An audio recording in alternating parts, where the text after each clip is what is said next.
hari abantu Imana igiye gukora ku mutima ku buzima bwawe, hari abantu Imana igiye gukora ku mutima mu byagucanye bicanguke.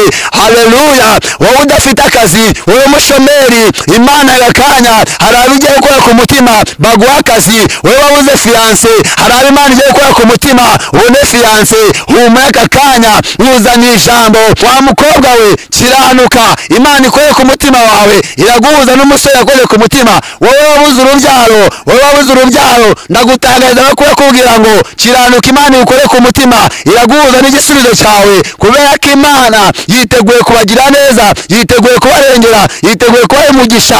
Ariko wowe ubwawe irashaka gukora ku mutima wawe. Aka kanya Imana ikore ku mutima wawe, ibyo ukwiye gukemura ubikemure, ibyo ukwiye guhindura ubihindure, ibyo ukwiye gukora ubikore. Ubera aka kanya Imana ikore ku mutima wawe, inaguhuze n'uwo yakoze ku mutima.